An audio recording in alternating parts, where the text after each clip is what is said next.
I'm going to show you how to use our Hydrangea Border mould. We also have a matching cupcake top, which you can see in another video. Just patting the mould with some corn flour, turn it over and tap out so you haven't got too much. This is our sugar paste. I've kneaded it until soft and just make a smooth sausage to lay into the mould. On the instructions it does tell you the weight of the paste to put into the mould. Make sure your fingers aren't sticky because it does lift out very, very easily. I'm pressing in firmly, keeping it level with the back of the mould, and I'm not going over the edge of the mould. If you haven't got our sugar paste, you can use other sugar pastes, but you would need to add gum tragacanth or Tylo or CMC to firm it up. So just push that in. There's a little bit too much there because I haven't weighed how much to put in. So I'll just pinch and push into one corner to remove the excess paste. So I've got it nice and narrow there, just take off. Okay, so that is ready to come out now.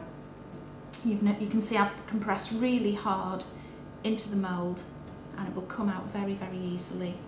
Just make sure it's not going over the edge anywhere. Just turn the mould over, pull the edge back and peel the mould away. Now I'm going to start to put some colour onto the mould. So first of all I've got some green, a nice soft green, and I'm just brushing that into the centre of each flower. You brush the colour really well into your brush so there's no loose powder. It's best to add a little colour at a time and build it up gradually rather than too much that you can't take off. There's some centres that are just underneath the petal but you can still see them, so make sure you get those as well. There are also some little leaves around on the mould, but it's up to you whether you dust them as well. I don't usually bother. Okay, so that's the green, and then I'm going to put a little bit of pink on. You can do these, you can colour your paste first in a very pale colour and then add your powder colours, or you can just leave them plain. They look nice whichever way you do them. I'm just adding colour very randomly to the flowers. You'll notice I'm not going all around the flower, I'm just doing it, say, on one or two petals.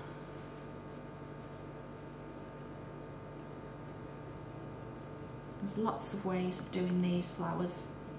So that's enough of the pink, and then I'll do the same with this nice pale blue.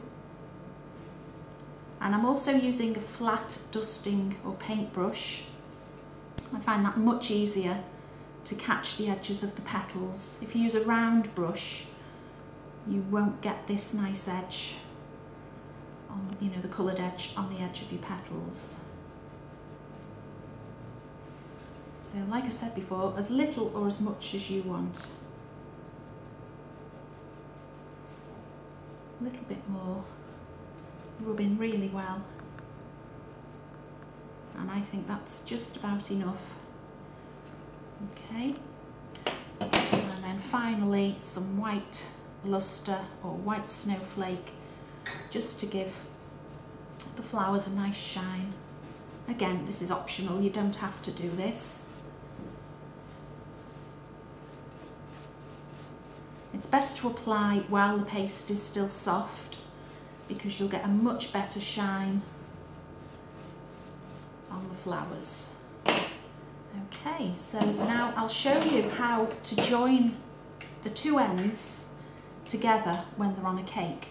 So for that purpose, I'm just going to cut that down the middle. Obviously you won't be doing that. So I want these two ends to join together. You'll see this end's got a big flower here, which overlaps this edge nicely. So I'm just pressing that flat with my finger.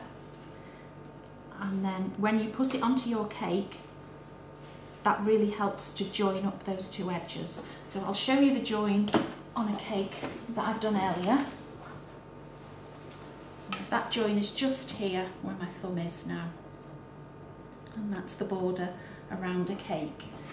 I'll show you other colours that I've made the border in. I'll show you some of the possibilities.